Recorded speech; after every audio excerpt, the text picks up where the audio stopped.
I see you bring up Gavin McGrimace in the chat, Sleepy Sith Lord. I might be talking a little bit about Gavin McGrimace today. He has something to do with the topic I want to talk about. McGrimace. I decided to start calling him that because he gets anal when you call him McGinnis when his name is McInnes. So why not call him Gavin McGrimace? Luigi Land. But I want to talk about this story with Jim Jeffries, the Australian comedian Jim Jeffries, most famously known for his viral stand-up bit about gun control in Australia that everyone likes to post and share every time there's a mass shooting. Look at what Australia is doing, guys. We should do that in America. Screw the Constitution. Let's just ban guns because they did it in Australia. Look at this this comedian, Jim Jeffries. He really knows what he's talking about. So Jim Jeffries has a political show, and recently he got caught by this guy named Avi Yemini. I think he's a comedian. I know he's Israeli. I really don't know much about him. I watched his YouTube videos on the subject, though. And Avi Yemini was talking about how a few months ago, Jim Jeffries and his show producers flew him out to Singapore to do an interview with him about, talk about Islam and immigration. Keep in mind, this was before the New Zealand shooting. This was recorded before the New Zealand shooting, and apparently, according to Avi Yemini, this is his word, he says he agreed to the interview on two conditions. One, they don't talk about the alt-right or neo-Nazis in the same segment because he does not want to be lumped in or associated with them.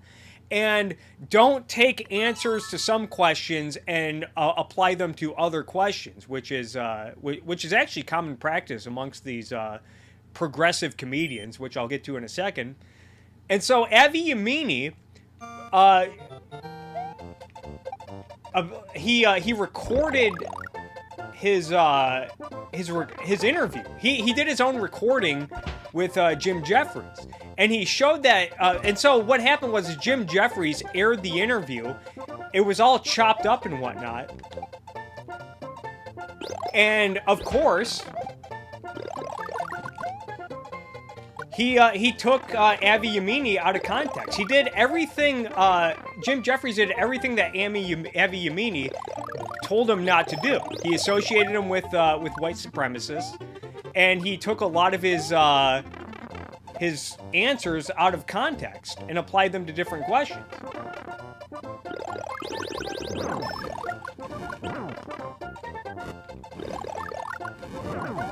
And Avi Yemini shows this with his own recording that he did on that he posted on his YouTube channel.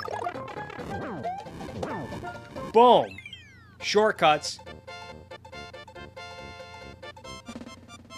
Not only that, but in this episode, Jim Jeffries was taking the moral high ground against Islamophobia and criticizing Islam, and Avi Yemini has been showing old clips of Jim Jeffries mocking and criticizing Islam and Muslims. So there's that hypocrisy, but I think that's besides the point. What Avi Yemini was showing was that Jim Jeffries took his interview with Avi Yemini out of context to score some political points, to get some lulz, so to speak. And this is actually not an uncommon practice amongst these left-wing political comedians. When Samantha Bee was at The Daily Show, she did this with Peter Schiff. If you Google Samantha Bee Peter Schiff, Peter Schiff did a whole hour segment on his radio show talking about how he went on The Daily Show. They interviewed him for hours about the minimum wage. And Samantha Bee took a lot of his stuff, like she would ask a question on camera and then take some snippet that he said like 2 hours later and apply it to the question she asked, and wasn't accurately portraying what Peter Schiff was saying, and was taking a lot of his stuff out of context and was painting Peter Schiff as stupid and as an extremist, as, you know, this uncaring capitalist who doesn't care about the working class, people who make the minimum wage. This also happened to Gavin McGrimace. Gavin McGrimace, he did a whole rebel. I would suggest watching the video because I'm not going to do it justice, but he went on The Daily Show with Hassan Minhaj, and he intentionally trolled him. And according to Gavin, when he went on The Daily Show, a lot of the stuff that he would say would frustrate Hassan Minhaj. He would have to like go to his team of writers and look up research because he was looking stupid, because he was wrong. They were talking about whether or not female soccer players deserve equal pay as male soccer players, even though male soccer players make a lot more money. So go check that out. But yeah, they took a lot of what Gavin said out of context and just tried at all costs to make Gavin McGrimace look stupid and extremist. This also happened to Bosch Fawston. He didn't make a video about it, but he wrote a blog about it, about his Daily Show appearance. So think about this for a second. So you have all these left-wing comedians like Samantha Bee, anyone who's worked for The Daily Show, Hassan Minhaj, Jim Jeffries. And you think about these people, they're all anti-capitalist, or not really, maybe not anti-capitalist, but they're against laissez-faire capitalism. Why? Because we can't trust businessmen to behave in a free society.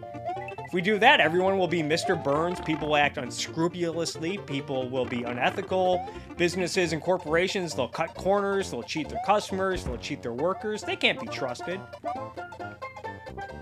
And so you wonder why they think that. And I don't know if this is the case, but I think it's pretty revealing. That maybe they are anti-capitalist, maybe they don't trust laissez-faire capitalism because they themselves act unscrupulously and dishonestly. Jim Jeffries needs to, in order to make a show funny, he has to completely throw his guests under the bus and edit segments in a way that make them look really, really stupid and or evil.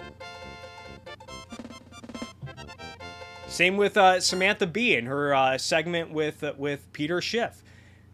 She can't win honestly. She can't portray an honest argument for a minimum wage increase. She has nothing to say against Peter Schiff's arguments against the minimum wage. So she has to chop up a 3-minute interview and make him look like a total doofus. And you're seeing this with Avi Yemini and Jim Jeffries. Jim Jeffries had this hour worth of material with Avi Yemini. I don't know what he planned to do with it. But then the New Zealand shooting happens, and he just applies it to the New Zealand shooting after the fact, and chops it up and makes Avi Yemini look like a total doofus. Look like a total racist extremist. And on top of that, Jim Jeffries himself has criticized Islam and Muslims. And now he's trying to, and apparently Jim Jeffries disabled the comments on his Instagram, and he hasn't been tweeting at all since he's been called out for this. And I don't know what's going to happen with him, but, I mean, again, these people are pretty unscrupulous. They're pretty willing to cut corners and take shortcuts to make a good segment, to score political points. It's like, no wonder why they don't like capitalism. No wonder why they don't trust free markets, because they can't even trust themselves. Now, I will say this about Jim Jeffries. I can maybe sympathize with him. He would still be in the wrong on this issue, on this instance. But maybe his defense would be, hey, because it's really hard to get a comedy show on TV, and once you get that big break, you know, that's what a lot of people do stand-up for, is they're looking for that big break so that they can use it to get into movies, get into TV, get their own show. And it's really hard to even if you're lucky enough to get a show, it's hard to maintain it. You're always at risk of being canceled. And maybe Jim Jeffries was on some sort of deadline that he had to meet, and he's just like, you know what?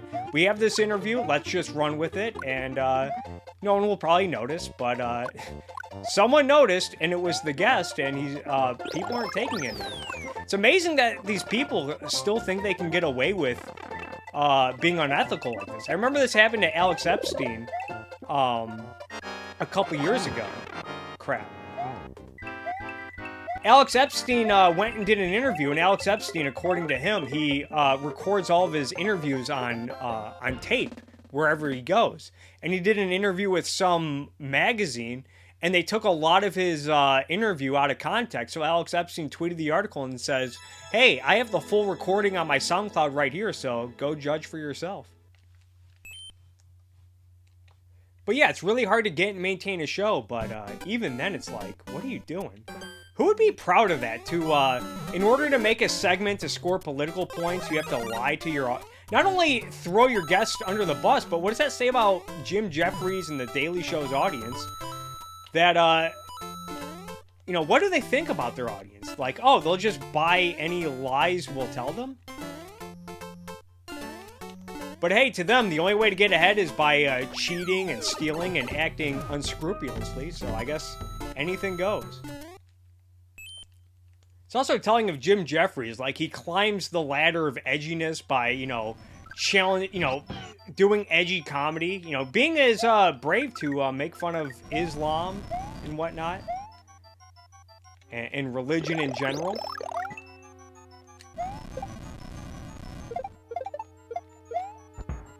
And he climbs the ladder. And now he just tries to shut the door. He tries to burn the ladder on his way down. Jim Jeffries.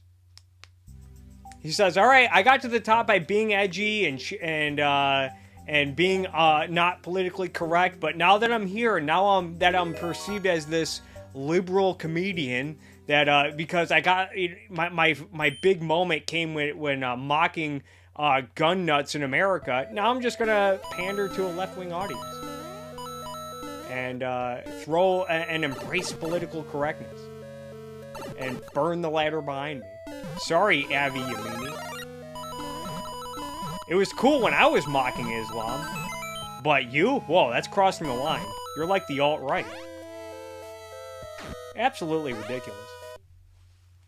You also gotta wonder, after Jim Jeffries is now caught being willing to throw his guests under the bus, Goomba War, how many other times has he been dishonest? How many other times has he taken people out of context? How many times has he thrown his guests under the bus? Like, how much of a liar is he? I mean, maybe this is his only time. Maybe he was just desperate and, he got caught with his hand in the cookie jar the first time he put his hand in. But now there's no going back, Jim.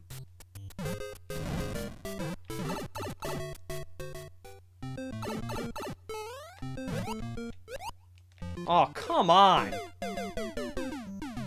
But, there's part of me that thinks that, what? Oh, that's weak. That Jim Jeffries won't really pay any significant price for this because people that like his show, they'll probably just keep coming back for more. I've noticed that when people get called out, when people get exposed, so to speak, especially like high, like media personalities and comedians and whatnot, their audience still just keeps coming back for more.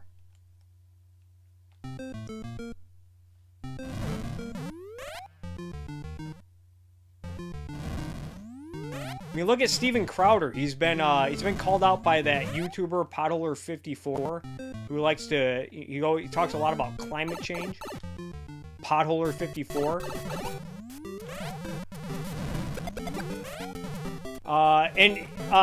Whether or not you agree with Crowder on the issue or not, Potholer54's videos are I think are pretty good takedowns. And apparently, Steven Crowder was supposed to do a stream debate with Potholer54, and he backed out at the last minute. I think Steven Crowder's been challenged by others for a debate and whatnot, and he just doesn't show up. There we go. Yet Steven Crowder, his audience is bigger than ever. Airship. But yeah, I still can't get over how much of a scumbag Jim Jeffries is.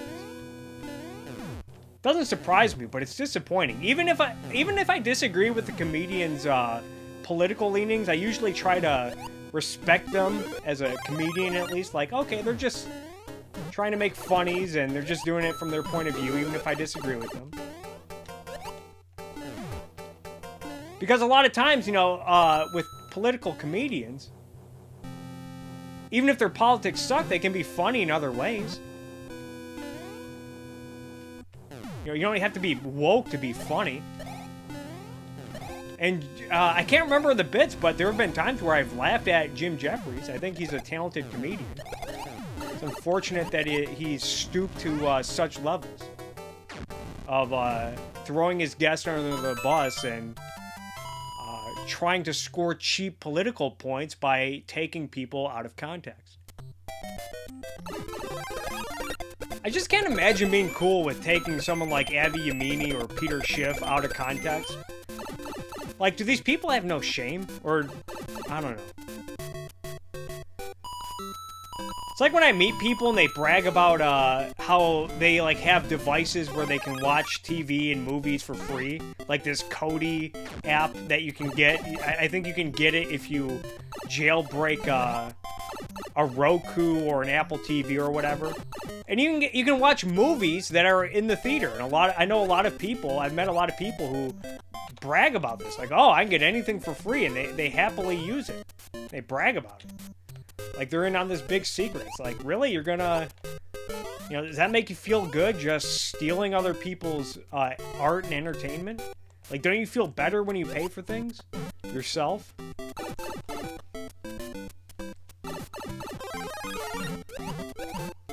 Oh my goodness. It's like last week I was at a comedy show in Hollywood. And the show is, it's a once-a-month show, and they take two comedians from the left and two comedians from the right, and they discuss politics. And it was actually a pretty good show. It was actually, the host was pretty funny, Ken Garr. He was pretty funny. The comedians were pretty funny at times, even though I disagreed with all four of them on like 95% of things. That was the frustrating part.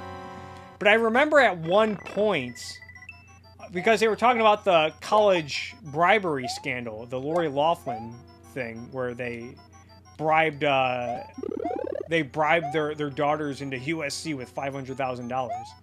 Talking about that, and at one point, the host asked the audience, "Come on, if you guys would do anything for your kids, wouldn't you guys just bribe your kids to get them into Ivy League or the best school?" And everyone but me and this elderly black woman that was sitting near me raised their hands. Everyone's like, "Yeah, I would totally do that. I'd do anything to get my kid into the best school possible." And then I'm just looking at this elderly black lady that was sitting near me, and she's just shaking her head looking at me like, "Yeah, what's wrong with these people? No, I want my kids to work and earn their way into school. I'm not bribing their way into school." Like, what kind of example does that set for your kids? I guess maybe these parents aren't being honest. They're not telling their kids that they bribed to get them into these prestigious schools. But imagine your kids found out, like, "Oh, I didn't earn it." Like, don't you want your kids to earn it? Don't you want your kids to earn what they get? To earn their accomplishments, not just be bought an accomplishment?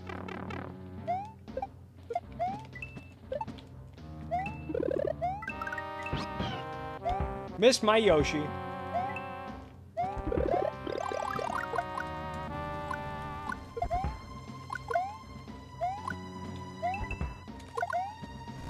Just goes back to what I was saying about Jim Jeffries. All these people, like, everyone is just so cynical, and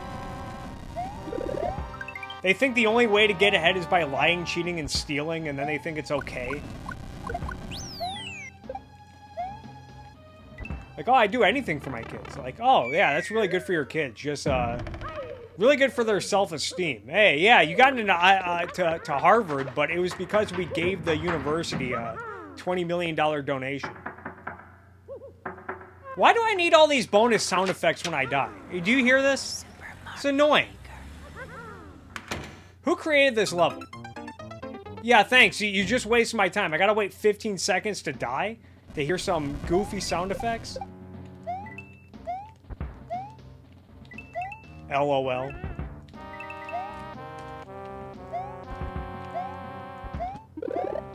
Is that a... What the crap? I've never seen that before. Giant Yoshi egg splits into 2 scared Yoshis. They were not ready for reality. They're like, no, reality is pain, and run away.